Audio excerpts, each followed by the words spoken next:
In this episode, I want to talk about the alpha channel, and the alpha channel, especially for an object like this here along this path, where we have to separate the 2D image that we project on the geometry with the background that we have here.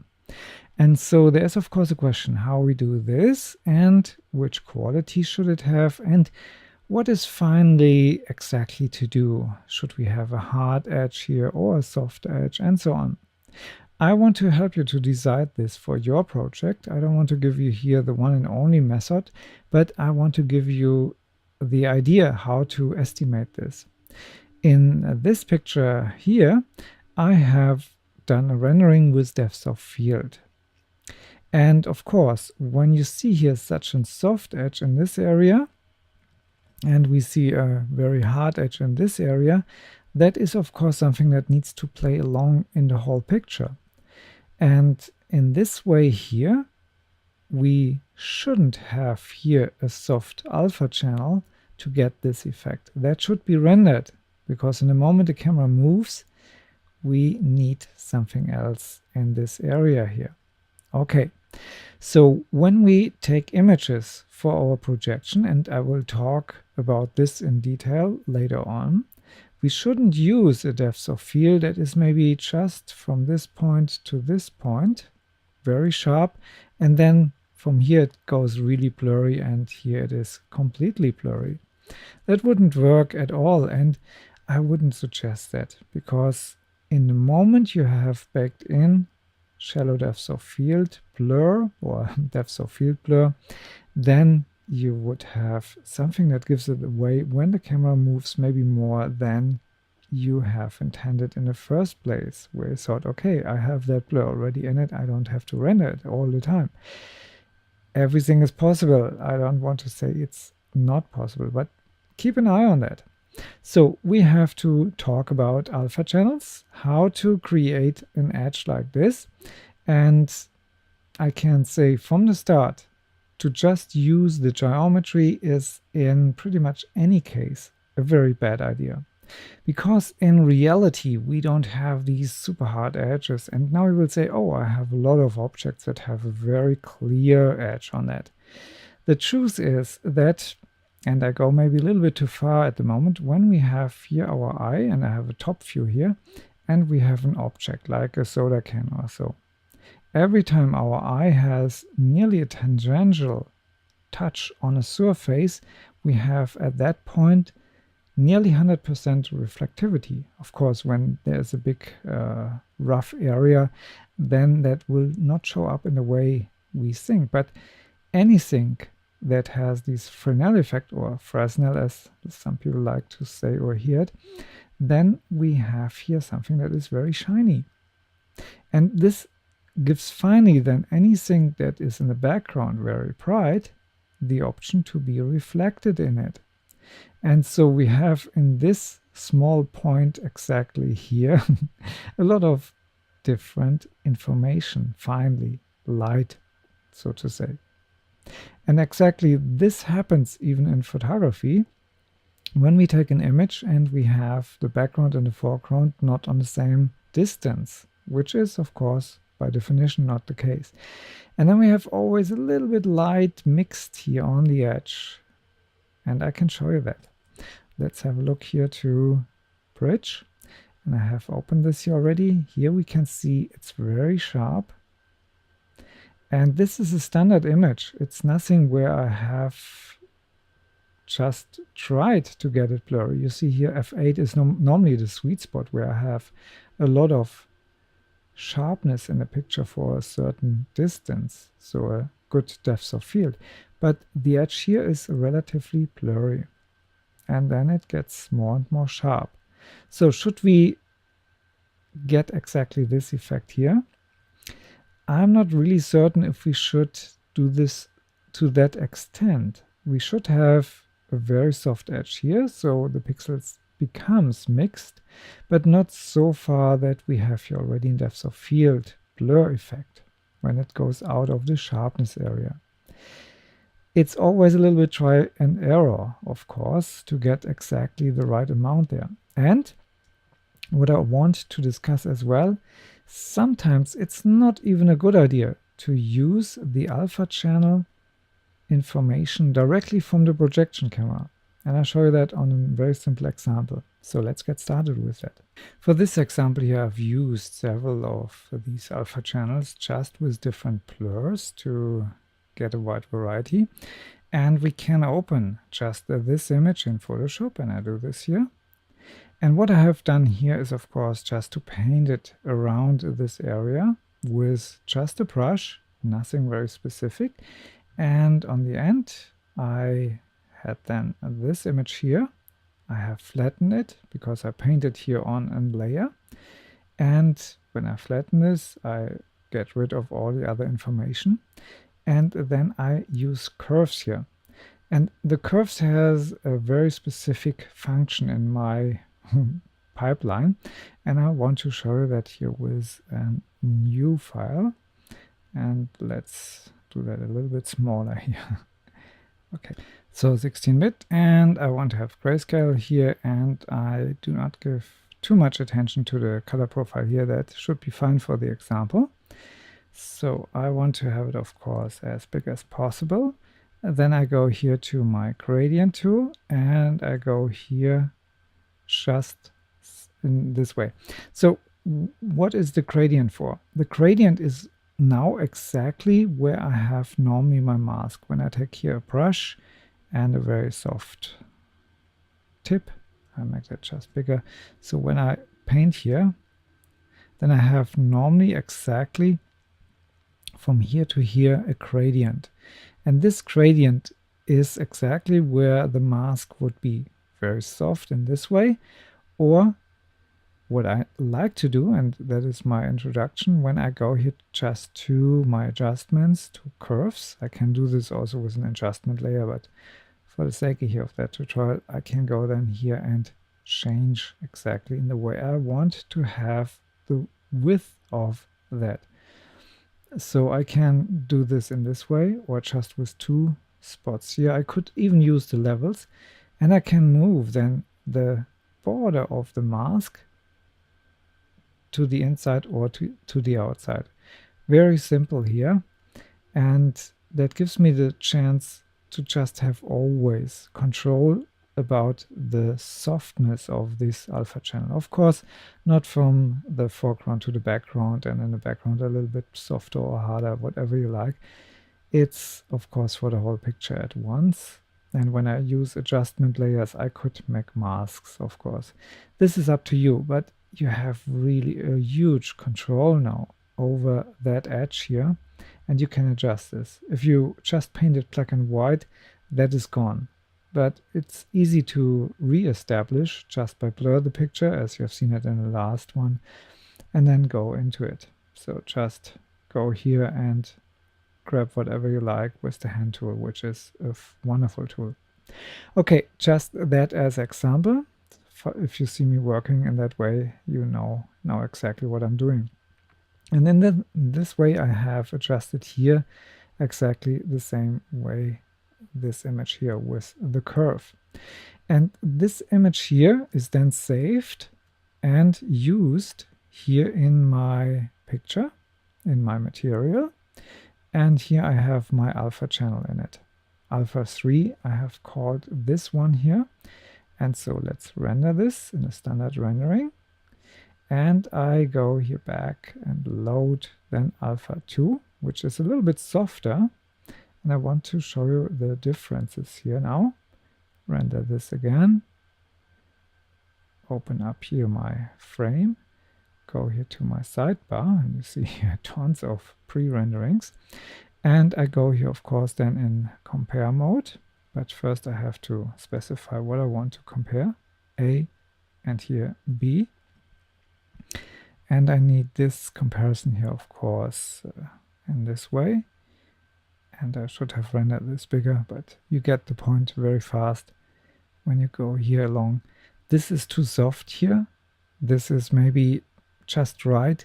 And everything harder would be maybe too much. And when you have no softness in it, no anti-aliasing, nothing. Then you get these jagged lines, and that looks horrible, especially when the camera moves and there is something not really working with the overall picture, because you can see there's always some softness in it. And I would go always with some of these softness on the border. So just paint around, and this gives then in the projection a nice edge that gives these light wrap that I have discussed in the Integration 101 series. Light wrap, light glow, so it combines the background and the foreground. If you go then and use in the render settings here the physical render, and you set up even the depth of field here, that means you get the blur after a certain distance, then these edges go here more in this way. I get maybe here exactly the light mixture with the hard edge or the nearly soft edge, and that is then perfect. I wouldn't simulate this in the first place. So I have one more thing, and that has to do with how the alpha channel is finally used. And for that I go back to Photoshop and to my chalkboard first. When we think about the projection camera, and when I start here and have my projection in this way, and maybe my cube here from the side view in this way, then the alpha channel that I create hits the box here, for example, exactly on this point here. And if I want, as well here and on the sides. So when you take a look, this angle here is very flat. And when I think about this, when this goes maybe even more flat, then this crossing point is very, very close to be just parallel. And parallel would mean that the whole area becomes opaque or transparent based on the alpha channel. The best idea is, of course, when we have surface and the alpha channel would have a projection like this. So we have here maybe everything in black, and this here would be all white. And then we have a clear border, and our blurriness that I have just discussed would go exactly in this area. So it's a one-to-one projection in this way. In this way here, our blurriness goes maybe from here to here, from white to black. And this goes then from here, and this goes all the way then parallel to that end here. So we have now from this small area of blurriness that I just painted, we have a huge area here in our projection. As long as the camera hovers similarly in position than the projection camera, it looks, of course, in the same way to the object here, to the cube, and the angle will be similar. So it looks pretty much in this width only. But in the moment the camera, and that's maybe too extreme, would go up and look from the top, the camera would see exactly this as the blurriness. And that's maybe not exactly what we want. So we should find how much the camera, the animation camera, moves around the projection camera, because there's always an area that should be similar. Both cameras, the projection camera and the animation camera or the rendering camera, shouldn't be so far away from each other. And that means in the moment I know my animation and I know my projection camera, I know pretty much which surface has maybe a little bit problems with the alpha channel. Because in the moment we project, we don't have just a mapping like a flat texture that goes on top of the cube. When I paint this here just newly to make that really clear, if that here would be my cube, then the texture would go here maybe on top, and any pixel that goes here is pretty sharp then. In the moment I project it from the side or pretty much parallel nearly to the surface, each pixel gets stretched out. You can see that maybe on the street when you see the stops, these letters are very long. That is pretty much the same effect, but from the car it looks more like a stop. and when you look maybe from the top, it's long, and so on. You get the idea. And so we have, of course, the option to not always combine the projected image with the alpha channel in one step. We could split this up, and I want to show you that, of course, in Cinema how that works. First of all, I have here created just in gradient, and as you can see, it's 512 by 512, and this area here is not that of a big deal, not even 100 or roughly 100 pixels here apart from white to black. So I stay here now in Cinema, and the first step is, of course, to call up a material. And I don't want to have specularity here in it. I only want to have in the alpha channel now my gradient. That means I load the picture here, go to gradient and load it in. I don't want to save this in my folder at the moment.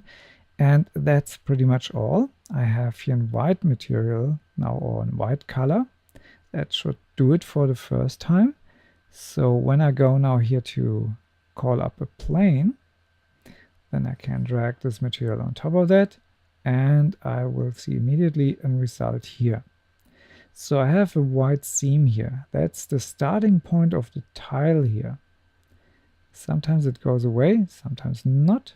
This time it goes. If it doesn't go away, then check on the seamless one, because then it mirrors it, but it's normally not needed.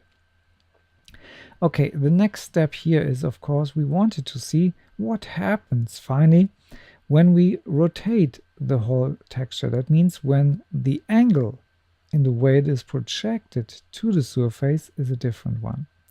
For that, I make that as big as possible, so we have something to compare. And I want to see, of course, what I'm doing here, and UV is not helping me here a lot. So I go here to flat projection. This is, of course, now in the wrong direction, so I have to go now here, and with the shift key down, I get here my snapping 90, and it will not fit the whole area here, so I go to tags and fit to object. Render again to check what happens here, and now it works. You can see what happens here. Perfect. What I want to have here is maybe something in the background, so I can see a little bit more what's going on. So for that, I use here maybe a dark green, and I use a background object. Sometimes red works better, sometimes green works better, whatever is the opposite of the color that we had, which would be here black, by the way, but it's a little bit too heavy. So now I can see here nicely my gradient, and I want to render this here, of course, in my picture viewer. You have seen I have done it here before. Let's put all of that here away. Yes. So this is when it is just flat on top of it. Then we go here to the material again, and we have the texture mode on, and I stay here in the rotation mode. So now I rotate this here, maybe let's say 60 degrees. So when I render this now here again, you will see a dramatic change here in this area. Let's put this here to A and this to B. And you can see here we have a much softer transition here already. Very easy to see. So when I go now here a little bit further, and I overdo it here, of course, now, and I render this, and you will see now the texture is nearly perpendicular to the surface. And when I type in here the B, you will see it goes really here to the border, and the transition is very soft. Again, when the camera, the animated camera or the render camera, is pretty close to the projection camera, which is preferable, of course, then this effect will not happen so much. But in case you have to move the camera a lot, any nearly tangential projection on a surface with an alpha channel will lead to problems. And so let's check out what we can do about this. What I want to do now is to show you how to use two materials, one with the alpha channel and one with your projection. So you can use an independent alpha channel in terms of projection, orientation, and from the projection that the main camera projection use. So the alpha channel could be just a different camera that you have rendered out and where you paint then the alpha channel around. It shouldn't be so far off from the projection camera, but it should be far off enough to get a more precise alpha channel on the surfaces, always in conjunction with the animation camera. That needs trial and error, of course, but you get very fast an idea which kind of angle and which kind of projection works best for you. So I bring this here back to normal, and we render this here just so you know where I am at the moment. What I want to do here is at the moment to have no color in this material. So this material here is now pure alpha, and I should have an H here, so now it's working fine. When I render this here again, then you can see why I have here the green color, because now everything is black. And I want to have here now a new material, and let's say I grab here just an image. Whatever comes first gets my attention here, maybe not this, but this. So, and I don't put this anywhere. This material goes now here on top of my plane, and when I render this, I will see no effect from the alpha channel, which is not exactly what we wanted to have, of course. To get now exactly the alpha channel to work on that picture, I only have to go to the most right-sided one, check on the mixed texture here, render this again, and immediately I have luck. The mechanic behind it is that the right-sided one that has the mixed texture on, and you can have several of these, becomes mixed until they hit something that is not mixed. And it goes always from the right to the left. If I want to have maybe now in this area here something different, I have to create a new row of texture tags independent from that. And so it goes from the right to the left. The left-sided one in each row, or in each package, so to say, should have only an alpha channel in it and no other channel on. Everything should be black, so any pixel that becomes put on top of it is not in danger to be get brighter, darker, whatever. And so we can go now and have two different projection methods, one for the image and one for the alpha channel. And so let's screw this up a little bit. So I go here to cylindrical, and let's move this here a little bit around. So you see I have here now something very weird, and it doesn't affect the alpha channel at all. If I go here now to my alpha channel, the UV is on. I could go to camera mapping, to anything else. I could go here even to cylindrical and move it in a different direction and maybe rotate this even. And I have no idea what I'm getting now. You see here it's completely different than before. With Command C I go back, get this result, go back and get my old result back. Go back again, and I'm there where I started, except for the mixed texture. And this gives me the freedom to have the image channel with my prepared camera as projector. And then I search and point where the angle where the projection is more stable. Not completely, or not completely would be wrong, but close to be parallel would be always a very difficult way to use the alpha channel for that. You need to play with it a little bit to get savvy, and it's mostly always between the surface, the animated camera and the projection camera where you find your sweet spot. I think that sums it up, and I get the impression that I could deliver my point. Thanks for listening. Have fun with it. Bye bye.